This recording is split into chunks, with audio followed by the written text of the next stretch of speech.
하나님 말씀은 마태복음 24장 7절 말씀. 민족이 민족을 나라가 나라를 대적하여 일어나겠고 저체의 기근과 지진이 있으리 이 모든 것이 재난의 시작이니라. 아멘.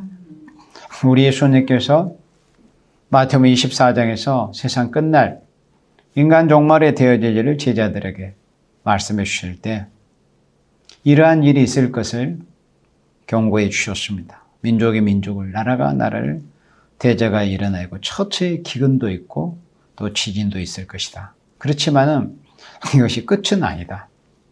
이 모든 것이 재난의 시작일 뿐이다. 라고 이렇게 예수님께서 말씀하셨습니다. 그러니까 마태복음 24장 7절에서 이제 지진이 나와요. 또 민족이 또 나라가 나라를 대적하여 일어나는 또 이런 말씀도 나옵니다. 근데 실제로 현실적으로 마태복음 24장 7절은 지금 현재 응하고 있는 이런 말씀들이에요.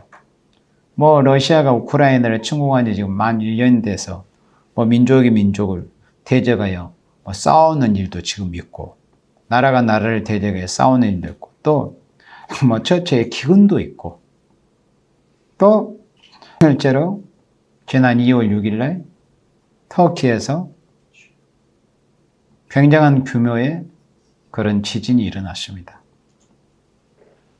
우리가 사도행전 말씀 읽어보면은 안디옥 교회에서 바울과 바나바가 처음으로 선교사로 파송을 받습니다. 바로 그 안디옥 교회가 있던 그 지역에서 지진이 발생을 했어요. 지금 터키에서. 그래서 4만 명이 훨씬 넘는 그 엄청난 많은 생명들이 죽은 거죠. 정말 4만 명이 넘는 생명이 죽었으면 참 보통 그런 비극, 재앙이 아니에요. 21세기에 들어서 굉장한 그런 규모의 지진들이 벌써 이번이 세 차례예요. 그 여타 여러 군데서 지진들이 일어나고 있었지만 굉장한 규모로 2008년에 중공에서 중공 수찬이라는 지역에서 지진이 일어났습니다. 그곳에서 또 8만 7천 명? 그렇게 많은 생명이 죽었습니다. 그리고 2010년에 중남미 IT에서 지진이 일어나가지고 정확히 얼마나 죽었다고 정확한 통계가 잡히지는 않지만 대략 16만 명 정도 죽었을 거라고 그래 추측을 하고 있어요. 근데 지금 터키에 강진이 일어나가지고 세계 각곳에서 우리나라에서도 지금 구조대가 두 차례 지금 파견이 돼가지고 구조 활동을 벌이고 있고 세계적 차원에서 또 터키라는 나라가 아주 초강대국은 아니지만 그래도 영향력이 있는 나라거든요. 캐스팅 보드 정도 할 수 있는 세계 각곳에서 도움의 손길은 끊이지 않고 그래요. 예수님 말씀대로 처처의 기근과 지진이 있다. 그런데 사실은 이것이 재난의 시작일 뿐이다. 그런데 오늘 이제 이따 마지막 부분에서 보겠지만은 사실 이 세상 마무리, 심판, 이 세상을 심판하는 마무리 그 재앙 심판이 뭘로 끝나냐면 지진으로 끝나요. 지진으로. 7번째 대접을 쏟아 부어버리니까 큰 지진이 있어가지고 이 세상에 쏘은 이로 그런 큰 지진이 없다고 그랬습니다. 그것으로 세상은 끝이 납니다. 이 지진이라는 이런 현상을 통해서 이 세상의 인간들의 그 죄악을 하나님이 징치하시고 심판하시는 그런 방법으로 사용하신다는 것을 이 성경을 통해서 우리가 볼 수 있고 또 세상에 일어나는 이 지진들을 통해서 우리가 분명히 볼 수 있습니다. 이건 재난의 시작이다. 그런데 하나님께서 선지자들과 사도들을 통해서 하나님의 그 징계와 재앙과 심판이 지진이라는 방법을 통해서 내리게 될 것이라는 것을 선지자 또 사도를 통해서 하나님께서 성경에 경고를 해 놓으셨어요. 여러분들 아모스 1장 말씀을 같이 보도록 하겠습니다. 아모스 1장의 제목이 뭐예요? 목자의 초장이 애통할 죄가 뭐라는 것을 아모스 1장에서는 이제 말씀을 했는데, 이 말씀의 역사적인 배경이 그래요. 아모스 1장 1절에 유다 왕 우시아의 시대예요. 우시아라는 유다 왕이 있었잖아요.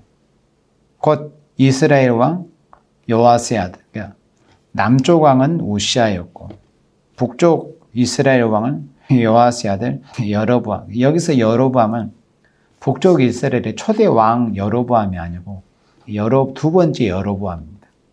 여로보암의 시대에 지진 전 2년에 그 지진이라는 엄청난 이런 이 징계 재앙이 있기 2년 전에 하나님께서 농촌에서 뽕나무를 재배했었던 이 아모스 선지자를 불렀습니다.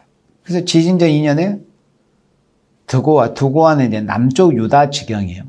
남쪽에서 살고 있었던 아모스를 들어서 북쪽에 보내가지고 북이스라엘을 경고하게 하셨던 거예요. 두고아 목자 중 아모스가 이스라엘에 대해 묵시받은 말씀이다. 그러니까 이스라엘에 대해서 묵시를 받은 말씀. 북쪽 이스라엘은 출발부터 금송아지를 섬기기는 했지만 그래도 이스라엘에는 국호를 사용하고 있었고 그래도 여호와 하나님을 섬기는 그런 것이 완전히 없어져 버린 상태는 아니었어요. 어떤 문화적으로도 잠재적으로 자신들이 어떤 이스라엘이라는 그런 정체성들은 물론 가지고 있었지만 대체적으로 이제 우상을 섬기는 그런 부패가 이제 있게 된 그런 나라가 북쪽 이스라엘이었습니다. 그래서 실제로 그 역사적인 기록에서도 주전 763년에 이게 큰 지진이 있었다는 그런 역사적인 기록이 있다고 해요. 그런데 또 여기뿐만 아니라 스가랴 14장에서도 그 지진이 얼마나 엄청난 지진이었던가를 스가랴 14장에서 다시 말씀을 합니다. 아모스 1장 1절에서 이 우시아와 여로보암 시대에 일어났던 이 큰 지진 때와 같을 것이라는 것을 스가랴 14장 5절에서 말씀을 했어요. 그러니까 이 지진은 실제로 성경에도 기록이 됐고 또 세상의 그런 역사에서도 실제로 이 기록이 흔적이 있는 이런 엄청난 지진이었던 것 같아요. 그런데 그런 엄청난 지진이라는 방법을 통해서 하나님께서 부패한 그 북쪽 이스라엘을 징계하고 재앙을 내리실 때를 2년 앞에 두고 하나님의 아모스를 통해서 북쪽 이스라엘에 보내가지고 경고하게 하시는 말씀이 있어요. 이 아모스를 통해서 경고하게 하시는 말씀이 있다. 이스라엘에 대해서 경고하게 하시는 말씀이 있어요. 그런데 2절에 저가 가로되 여호와께서 시온에서부터 부르짖으시며 하나님께서 시온에서부터 부르짖으시며 예루살렘에서부터 음성을 발하시리니. 그러니까 시온과 예루살렘이 어디요? 하나님의 백성의 지경 아닙니까? 오늘날 같으면 교회를 말씀을 하는 거예요. 시온에서 부르짖는다는 것은 하나님이 화를 발하신다는 거예요. 진노를 발하신다는 겁니다. 그리고 예루살렘에서 음성을 발하신다. 하나님이 이제 노를 발하시는 그런 소리를 이렇게 표현을 한 겁니다. 발하시니 목자의 초장이 애통한다. 목자의 초장. 목자들이 양인의 염소를 풀어가지고 맛있는 영양가 있는 꼴을 잘 뜯어 먹도록 하는 게 바로 목자의 초장이 아닙니까? 그러니까 이걸 비유해서 정말에 그 교회를 목자의 초장으로 비유를 하신 겁니다. 목자의 초장이 애통할 거다. 그게 목자의 초장이 애통한다는 거 뭐예요? 교회가 애통하게 된다. 그런 의미예요. 목자의 초장이 애통하게 된다. 애통하면 갈멜산 꼭대기가 말을 이루다. 이렇게 하나님께서 이 시온, 예루살렘, 목자의 초장을 애통하게 만들어버린다. 그러니까 교회의 심판이 있을 거다. 이런 교회의 심판이 있을 때를 이제 2년 앞두고 지진이라는 방법을 통해서 하나님이 이렇게 이제 징계와 재앙을 내리시는 그 역사적인 그 사건이 있었던 2년을 앞두고 하나님께서 아모스를 통해서 이렇게 여러 민족의 죄를 경고하시면서 그 이방 민족들의 범한 죄를 들어서 하나님의 백성, 하나님의 교회가 이방화되어 가지고 그런 죄를 범하는 것을 경고하시는 말씀이 바로 아모스 1장의 말씀이다 하는 겁니다. 3절에 여호와께서 가라사대 다메섹의 서너 가지 죄로 인하여 내가 그 벌을 돌이키지 아니하리니. 자, 그러면 이 목자의 초장에 애통할 죄가 뭔가 하는 것을 말씀할 때 2절 5절에서 남을 압박하는 죄라는 것을 말씀했어요. 그러니까 하나님의 백성이든 뭐 이방인들은 늘 뭐 죄 가운데서 사니까 하나님의 백성이라는 사람들이, 하나님의 백성이라 이름하는 사람들이 남을 압박한다. 남을 억압하고 남을 괴롭히고 남을 힘들게 하고 이런 죄가 목자의 초장에 애통할 죄, 교회가 심판받을 죄다. 시온과 예루살렘이 심판받을 죄라는 것을 이방 민족이었던 아람의 수도가 다메섹 아닙니까? 아까 다메섹의 서너 가지 죄를 이렇게 들어가지고 이방화된 교회들의 죄를 아모스 선지자를 통해서 치시는 거예요. 다메섹의 서너 가지 죄로 인하여 내가 그 벌을 돌이키지 아니하리니. 여기 2절에서는 시온에서 부르짖고 예루살렘에서 음성을 발하신다고 심판할 거라고 말씀을 하시는데 3절에서 뜬금없는 것처럼 다메섹의 서너 가지 죄를 하나님께서 말씀하시군요. 그러면 이방인의 다메섹에 대한 말씀인가? 물론 그때 역사적으로는 다메섹, 그 아람이라는 족속 나라가 이런 죄들을 범하고 있었어요. 역사적인 이런 근거가 성경을 읽어보면 다 있어요. 제가 오늘 여기서 성경을 제가 조목조목 강론을 할 건 아니기 때문에 이건 그냥 지나가지만은 아모스 1장을 자세하게 살펴보면 이런 다메섹의 서너 가지 죄들이 이 성경의 역사서를 읽어보면 다 있단 말이죠. 그러니까 그 이방 민족 아람이라는 나라, 아람이라는 족속에 이런 이 남을 압박하는 이런 죄, 이는 저희가 철 타작기로 타작한다 길르앗을 압박했습니다. 그 길르앗이 어디요? 하나님의 백성이 지경 아닙니까? 에덴 요단강 동편에 두 지파 반이 요단강 동편에서 분깃을 얻어가지고 그곳에 있었는데 길르앗을 압박했다. 그러니까 하나님의 백성을 압박했다는 거죠. 누가? 다메섹, 그러니까 아람 족속이. 그러니까 이거는 뭐냐면은 이 이방 아람족의 이 다메섹의 범한 이 죄를 통해서 하나님께서는 하나님의 백성들의 죄를 경고하고자 책망하시고자 하는 이런 의도입니다. 목자의 초장에 애통한다는 목자의 초장이. 다메섹, 아람은 목자의 초장이 아니거든요. 이방족이잖아요. 그러니까 이방족, 이방인들의 범한 죄를 통해서 하나님의 백성들이 그렇게 이방화된 모습을 말씀을 한 거예요. 4절에 내가 하사엘의 집에 불을 보내리. 하사엘은 아람 왕 아닙니까? 불을 보내리니 베나단의 궁궐들을 사리라. 베나단 역시도 아람 왕이죠. 5절에 내가 다메섹 빗장을 꺾으며 아인 골짜기에서 그 거민을 끊으며 베데던에서 홀 잡은 자를 끊으리니 아람 백성이 사로잡혀 길에 이르리라. 이는 여호와의 말씀입니다. 그러니까 이 말씀은 다메섹의 서너 가지 죄가 뭐냐? 길르앗을 압박했다. 하나님의 백성을 압박하고 못 살고 힘들게 했다는 거죠. 오늘의 교회라는 이름 아래서 하나님의 백성이라는 이름 아래서 또는 하나님의 종이라는 이름 아래서 뭐 성도 교인이라는 이름 아래서 남을 참으로 뭐든지 힘들게 하고 압박하고 뭔가 뭐 무언으로도 압력을 넣고 힘들게 하고 이런 사람들이 있어요. 그런 자들에 대한 경고예요. 남을 압박하지 마라. 왜 남을 그렇게 힘들게 하냐? 이것은 소위 목자의 초장같이 하나님의 말씀으로 백성을 바로 지도해야 될 이스라엘이 배도적인 행동을 할 때 아무리 하나님이 택한 이스라엘이라 할지라도 다음과 같이 용서 없이 이제 심판을 하나님께서 하시게 된다는 거예요. 남을 압박하는 죄.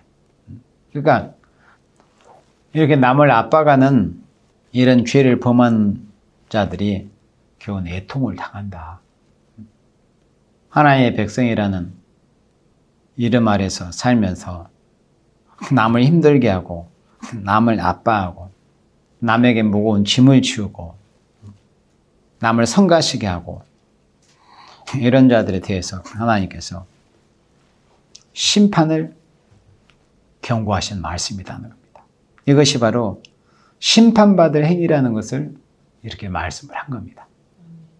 그 다음 6절입니다. 여호와께서 가라사대 가사의 서너 가지 죄로 인하여 내가 그 벌을 돌이키지 아니하리니 이는 저희가 모든 사로잡은 자를 끌어 에돔에 붙였습니다. 가사의 서너 가지 죄. 가사는 이제 블레셋 지경의 이름입니다. 가사의 서너 가지 죄가 뭐냐? 모든 사로잡은 자를 끌어 에돔에 붙여버렸다는 거죠. 그리고 6절로부터 8절까지는 남을 잘못 지도하는 죄입니다. 다른 생명을 잘못 인도하는, 잘못 지도하는 이런 죄에 대해서 하나님께서 심판이 있을 것이라는 것에 대한 말씀이에요. 사람을 바른 길로, 진리의 종로로, 생명의 길로, 복된 길로, 하나님이 기뻐하시는 길로 이끌어 줘야 하는 것이 교회의 지도자의 마땅히 해야 할 바고 또 교회들의 사명이 아니겠어요? 하나의 백성들의 마땅한 그런 일이잖아요. 그런데 에돔에 갖다 붙여버렸다는 거예요. 못된 녀석들한테. 그러니까 오늘날 예를 들어서 하나의 백성들을 공산당을, 공산주의를 용납하게 만든다거나 그러한 사상을 은연중에 받아들이게 한다거나 이런 모습들이 다 에돔에 갖다 붙인 격이 된다 이거예요. 왜 그래요? 잘못 지도하면 그렇게 되는 거예요. 저의 말씀으로, 하나의 말씀으로 바로 가르치고 바로 전해서 바로 깨우치고 바로 지도해서 하나님이 기뻐하시는 그런 노선, 그런 신앙의 노선, 그런 삶의 노선으로 가게 해줘야 되는데 잘못 가르치고 잘못 지도하고 잘못 인도하는 이 죄 때문에 결국에는 심판이 있을 것이라는 것에 대한 말씀입니다. 8절에 내가 또 아수도에서 그 거민과 아수글론에서 홀 잡은 자를 끊고 또 손을 돌이켜 에고론을 치리니 블레셋에 남아있는 자가 멸망하리라. 이는 여호와의 말씀이니라. 아수글론에서 아수도에서 아수글론에서 에고론에서 다 이게 블레셋 지경의 도시 이름들입니다. 이 남아있는 이제 다 멸망한다는 거. 왜? 사로잡은 자들이 에돔에 갖다 붙여버렸으니까. 공산주의한테 갖다 붙여버리고 공산주의를 좋아하게 만들고 무신론 사상, 유물론 사상을 따라하게 만들고 또 숭배하게 만들고 이렇게 남을 잘못 지도하면은 결국 하나님의 심판이 이르게 된다는 거예요. 그 다음 9절에 여호와께서 가라사대 두로의 서너 가지 죄로 인하여 내가 그 벌을 돌이키지 아니하리니 이는 저희가 그 형제의 계약을 기억지 아니하고 모든 사로잡은 자를 에돔에 붙였습니다. 자, 9절로 10절의 말씀은 형제의 계약을 기억지 않는 죄입니다. 형제와의 계약, 그래 약속, 어떤 말이라도 내가 뭘 어떻게 해줄게, 어떻게 우리 합시다. 뭔가 이렇게 서로 간에 구두로라도 약속을 하고 또 계약을 했다. 그러면 그것을 신실하게 잘 지켜줘야 돼요. 그러면 이제 이 말씀의 이제 배경이 뭐냐면은 아모스 1장 9절이에요. 아모스 1장 9절이 이 말씀의 배경. 형제의 계약을 기억지 아니하고 이 두로가 사로잡은 자를 에돔에 또 갖다 붙여버렸어요. 그러니까 이 블레셋 족속들도 사로잡은 자를 에돔에 갖다 붙여버렸는데 두로 역시도 사로잡은 자를 에돔에 갖다 붙여버렸다고 그랬죠. 근데 여기 말씀에 하나님께서 이 진노하셨던 것은 형제의 계약을 기억지 아니하고 그럼 이 역사적인 이 말씀의 배경이 뭐냐? 열왕기상 5장에 이 말씀의 배경이 있어요. 그러니까 여호와께서 그 말씀대로 솔로몬에게 이제 지혜를 주신 거로 그 두로왕 히람과 솔로몬이 서로 친목해가지고 두 사람이 함께 조약을 맺었어요. 그 두로왕 히람이 예루살렘 왕궁과 성전을 지어준 사람이 바로 두로왕 히람이 있잖아요. 그 자기 솔로몬의 아버지 다윗 때부터 이제 친하게 지냈었는데, 그래가지고 그렇게 서로 형제처럼 형제의 의를 맺고 그렇게 형제처럼 서로 친목하고 서로 이렇게 조약을 맺었다고 이렇게 성경에 기록이 되어 있어요.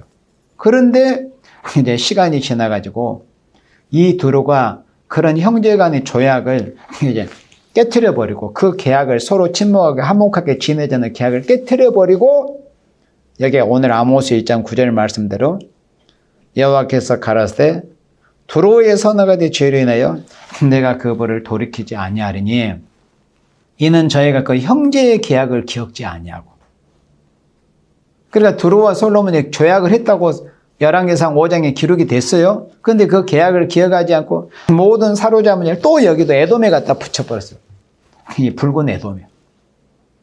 그러니까 하나님의 백성들이 형제하고 말 한마디라도 뭘 하겠다, 너는 해주겠다, 뭘 같이 합시다 이러면은 그 계약을 신실하게 이행을 해야 돼요. 심지어 그의 신부는 기생이었지만은 기생 나합은 이스라엘 백성의 출애굽 시에 자기의 생명을 걸고 이스라엘의 그 사람들을 그 두 정탐꾼을 지켜줬습니다. 자기의 생명을 걸고. 그에 잠시 숨겨졌다는 것이 발각이 되면은 자기의 가족은 몰살릿했어요. 자기의 생명을 걸고 그 약속을 지켜준 여인이 바로 기생 나합입니다. 그렇게 자기의 생명을 걸고 그 약속을 지켜준 그 대가로 결국은 나중에 자기와 자기 아버지의 가족들이 다 구원을 받게 돼요. 그러니까 형제하고 무슨 계약을 하고 뭐 잘해봅시다. 그러면은 그런 것을 신실하게 이행들을 잘 해야 돼요. 예수 믿는 사람들은 특히 우리 한번 잘해봅시다. 뭘 어떻게 하자. 뭘 어떻게 하자. 그러면 그런 것이 뭐 자기 인감도장 찍고 무슨 사인하고 그렇게 하지 않아도 아니 예수 믿는 사람이 사실 그게 무슨 필요가 있어. 인감도장을 찍는 게 더 중요합니까? 하나님 앞에서 말을 해가지고 말 지키는 게 더 중요합니까? 예수 믿는 사람은 굳이 사인 안 하고 인감도장 안 찍어도 하나님의 백성은 자기 입에서 말한 그게 벌써 하나님 앞에서 다 녹음이 다 돼버리는 거예요. 그런 것들을 기억을 해야 돼요. 그런데 하나님의 백성이라고 하면서 뭘 계약을 하고 뭘 합시다 이렇게도 그냥 지나가 버리면 흐지부지 뭐 다 잊어버리는 것처럼 그런 계약을 중요하게 여기지 않고 신실하게 지키지 않고 기억하지 않는 이런 죄에 대해서 하나님께서 심판하시겠다는 이런 경고입니다. 아모스 1장 10절에 내가 두로성에 불을 보내리니 그러니까 형제와의 계약을 기억지 아니하고 이런 못된 짓을 한 것에 대해서 하나님께서 불을 보내서 심판해 버리겠다. 그 궁궐들을 사르리라 그랬습니다. 형제와 마땅히 지켜야 될 계약을 지켜주지 않고 그냥 원수의 손에 갖다 붙여버린 거예요. 그렇기 때문에 하나님이 심판하시겠다는 것을 이렇게 말씀을 한 겁니다. 그 다음에 11절에 여호와께서 가라사대 에돔의 서너 가지 죄로 인하여 내가 그 벌을 돌이키지 아니하리. 이는 저가 칼로 그 형제를 쫓아가며 궁유를 버리며 너가 항상 맹렬하며 분을 끝없이 품었습니다. 그러니까 에서와 이 에돔, 그러니까 에돔은 에서의 별명이잖아요. 북단은. 이 에돔 족속과 야곱 족속은 원래 한 아버지의 자식들 아닙니까? 그러니까 친형제족이에요. 그 족속이 나중에 훗날에서 각 민족을 이루었지만 친형제지간 말이죠. 그런데도 원래는 하나님께서 창세기 25장을 읽어보면 야곱이 하나님 앞에 장자권을 받게 어머니 리브가의 뱃속에서 예정이 돼 있었어요. 하나님 예정을 했잖아요. 큰 자가 작은 자를 섬길 거라고. 태어나기는 에돔이 먼저 태어나기는 했지만 간발의 차이로. 그러나 하나님께서 이미 그렇게 예정을 해놨어요. 야곱에게 장자권을 주시기로. 그러면 자기 권리 찾은 것 뿐이거든. 근데 이제 에서와 에돔의 그 후손들이, 에서의 후손들이 입장에서 생각할 때는 그게 괜히 온통하고 뭔가 손해를 보고 장자권을 빼앗긴 것처럼 생각을 하고 있는 거예요. 그러니까 하나님 뜻을 바로 이해를 하지 못하고 말씀을 바로 이해를 하지 못하면 언제까지인지 그렇게 되는 거예요. 에돔 족속이 그런 족속들이죠. 원래 자기네들 장자권을 받게 안 돼 있었어요. 다만 태어난 것은 장자로만 태어났었지. 근데 에돔 족은 그걸 오해를 한 거지. 그러니까 성경 말씀을 바로 깨닫고 바로 믿고 바로 깨닫고 바로 깨닫지 못한 차이라는 게 엄청난 차이를 냅니다. 그렇게 해가지고 결국에는 이 에돔 족속이 오바다 성경에 그런 말씀들이 더 자세하게 기록이 되어 있어요.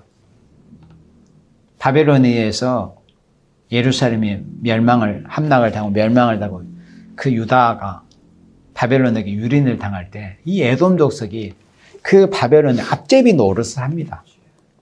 그래가지고 앞장서서 자기 형제 야곱을 짓밟고 유린하고 이런 죄들을 사실은 결국 훗날에 이제 범하게 됩니다.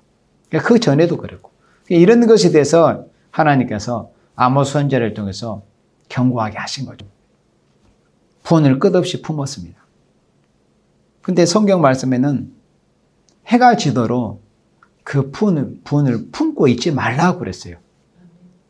우리 예수 믿는 사람. 어떤 분이 나고 뭐 화가 나도 화가 치밀어도 그 해 지기 전에 풀어라.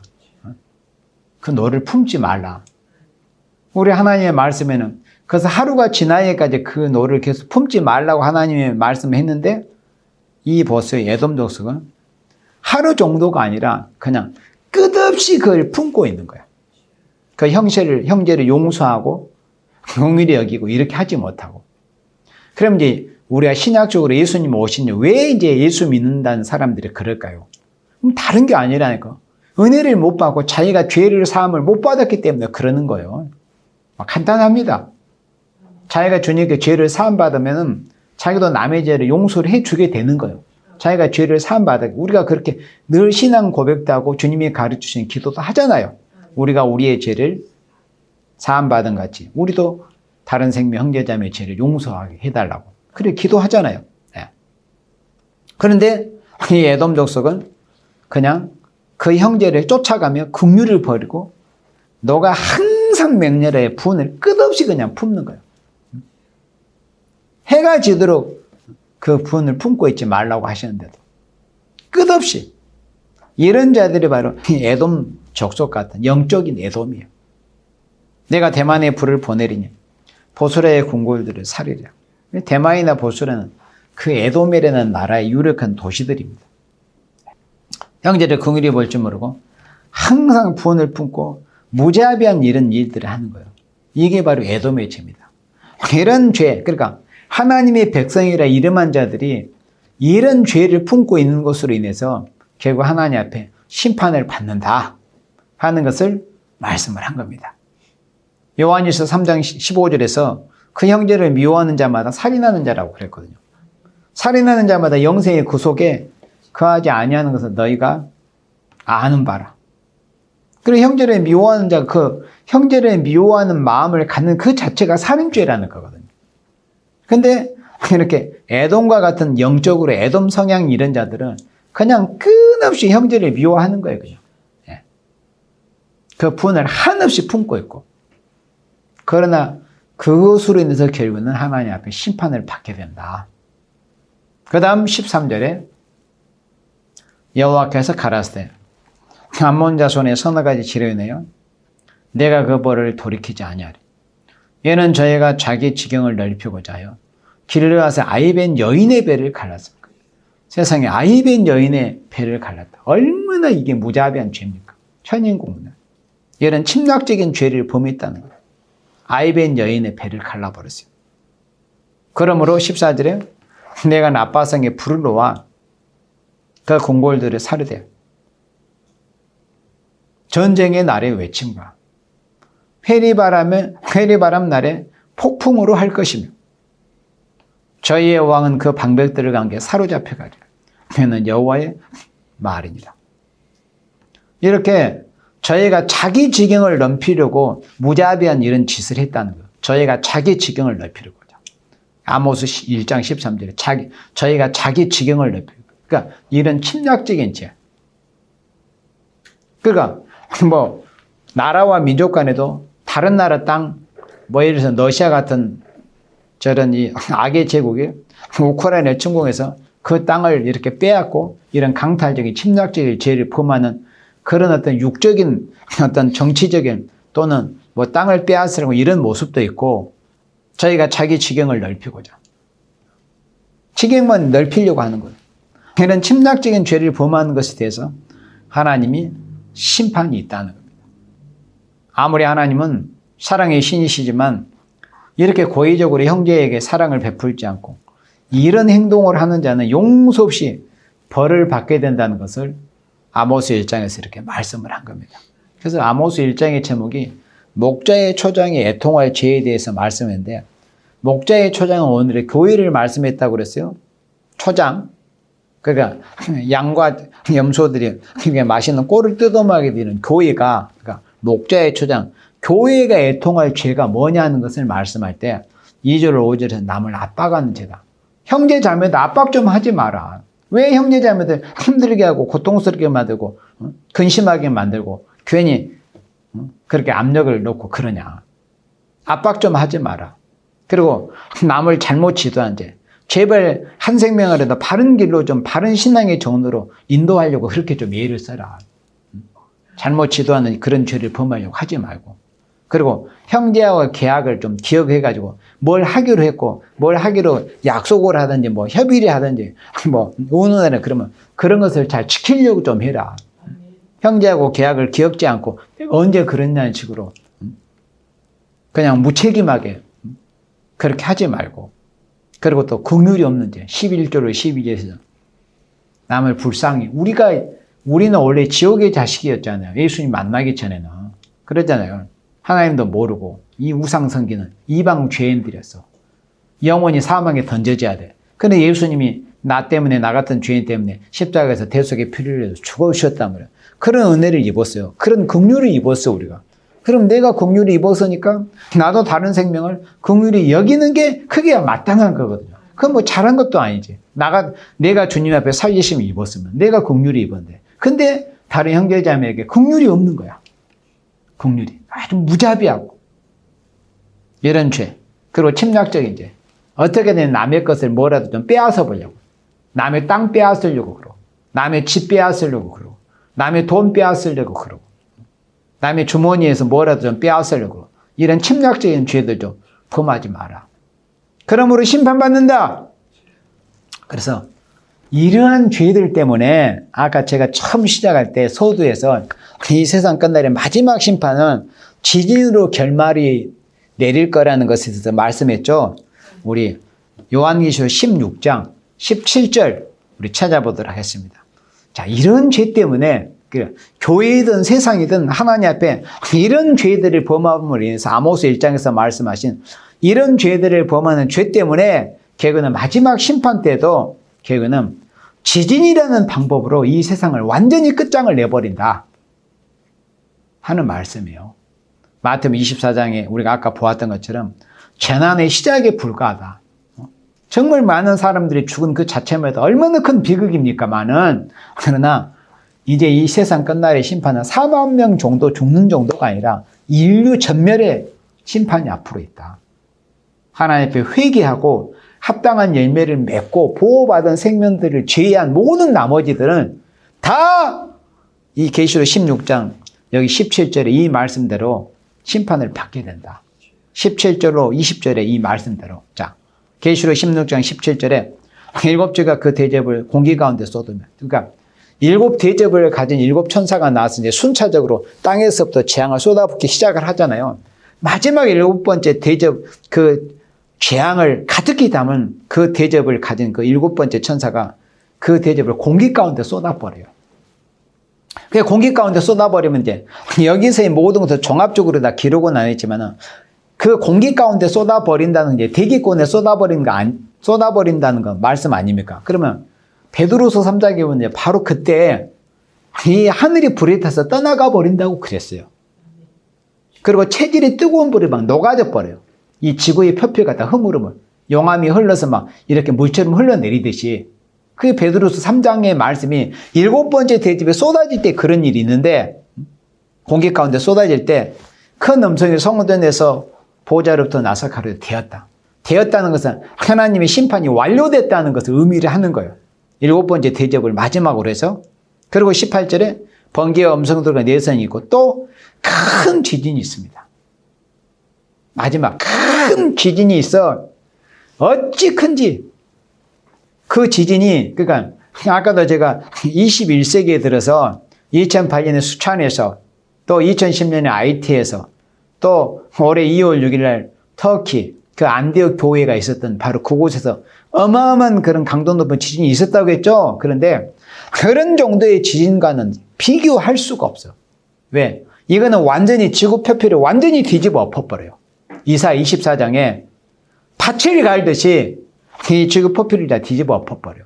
그래서 또 큰 지진이 있어. 어찌 큰지 사람이 땅에 있어옴으로.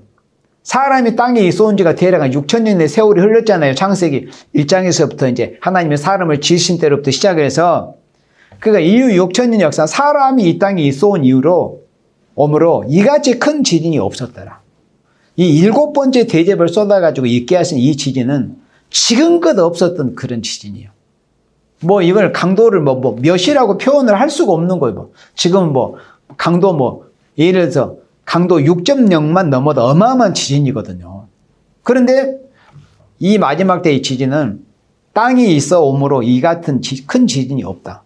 19절에 큰 성이 세 갈래로 갈라진다. 여기서 큰 성이 세 갈래로 갈라진다는 것은 이 지구 전체를 바벨론 한 성을 놓고 이제 말씀을 한 거예요. 이 의미가. 큰 성이 세 갈래로 갈렸다는 얘기해서 지구라는 한 성이 크게 그냥 이 표피가 세 갈래로 갈라질 정도의 그렇게 어마어마한 그런 큰 규모의 지진이 있다. 왜 그러느냐? 하나님은 두 가지 목적이 있어요. 우리가 네 번째 재앙이 쏟아질 때도 네 번째 재앙이 어디에 쏟아졌다고 했죠? 해에 쏟아지니까 해가 뜨거워져가지고 사람들이 막 태워 죽어버리는 거거든, 종말에는. 그런데 사실은 한편으로는 그것도 두 가지 목적이 있죠. 그러니까 악인들을 태워 죽이기도 하고 한편은 이제 해가 새로워지는 그런 기능을 발휘하는 것으로 그런 목적을 두고 하나님이 하셨던 것처럼 여기서 7번째 대접도 똑같아요. 그러니까 이 첫째 목적은 뭐예요? 이 악인들을 다 이렇게 심판해 본 거. 아모스 1장에서 요런 그런 죄들을 범한 것에 대한 하나님의 그 죄값을 되돌려주는 그런 심판을 이제 하시는 그 심판을 목적으로 하신과 동시에 또 한 가지는 뭐냐면은 이 지구를 인간들이 이 죄를 오염시켜 놓고 이 더럽혀진 이 지구의 표피를 완전히 그냥 뒤집어 가지고 이 땅에 예수님 재림하시고 이 땅에 천년한시 에덴 동산이 회복이 되는 그런 새 땅 신육지가 드러나게 하시기 위해서 이 큰 지진이라는 방법으로 이 세상을 심판을 하시는 겁니다. 첫째는 악인의 심판이요. 두 번째는 새로운 신육지가 이제 드러나게 하시기 위해서 이런 큰 지진이 있게 하는 겁니다. 그러므로 큰 성 바벨론이 여기서 큰 성 바벨론 이 지구 전체를 말씀을 한 거예요. 큰 성 바벨론이 하나님 앞에 기억하신 바돼요. 그의 맹렬한 진노의 포도잔을 받으면 각 손도 없어져요. 지금 5대양 6대주로 이렇게 보여주고 있잖아요. 그리고 산악도 간대없더라. 이런 지금 5대양 6대주의 이런 모습들이 완전히 새롭게 다 재편이 돼버려요. 이 큰 지진을 통해서 마지막 7번째 대접 이 재앙을 내리실 때. 왜 그러냐? 방금 말씀했던 것처럼 인간들의 여러 가지 온갖 죄악으로 그 죄악에 대한 심판이에요. 그리고 이제 이 세상의 죄악을 심판하고 죄인을 다 심판하고 나서는 그런 죄에 가담하지 않고 또는 설령 뭐 조금씩 가담했을지라도 회개하고 너의 죄야 주홍같이 붉고 진홍같이 붉을지라도 회개만 하면은 새 땅의 소산을 먹게 해주시는 그런 약속의 말씀들은 회개하면은 이 세상을 심판하고 새로운 신육지가 이루어지 새 하늘과 새 땅을 이루어서 그 새로운 시대의 축복을 받게 하시겠다는 그런 목적을 가지고 마지막에 이렇게 큰 지진이라는 방법으로 이 세상을 심판을 하시겠다는 겁니다. 그래서 우리는 하나님이 하나님의 사람 종 선지자들을 통해서 경고하신 말씀을 두렵게 알고 아모스 1장에 각 이방 족속의 그 죄를 통해서 경고하신 그 말씀에 행여라도 내가 또는 우리가 또는 우리 교회가 우리가 거기에 한 어떤 죄의 그 항목이라도 해당이 되지 않는가를 항상 철저하게 자신을 돌아보고 이제는 죄와 상관이 없이 죄가를 떠나는 그런 생명들이 돼서 마지막 7번째 대접이 쏟아질 때 이런 큰 지진을 통해서 세상을 다 뒤집어 엎어버리고 이 대기권을 다 불에 살라버리고 땅의 체질을 다 뜨거운 불로 녹여버리는 그런 심판이 올 때도 남을 수 있는 사람이 되기를 우리가 준비를 해야 된다는 거예요. 아무리 하나님이 큰 무서운 진노 심판이 있을지라도 하나님께서 경고하신 이 말씀을 듣고 예언의 말씀을 듣고 회개만 하면은 아무리 좋은같이 붉고 붉은 죄라도 희고 깨끗하게 해주시겠다. 그게 하나님의 약속이에요. 그 약속의 말씀을 굳게 붙들고 회개에 합당한 열매를 맺어서 죄와 상관이 없이 되어서 영광 중에 재림하실 예수님 영접에서 새로운 땅, 신육지의 축복을 받을 수 있는 여러분들이 되시기를 주님의 이름으로 축원합니다. 아멘.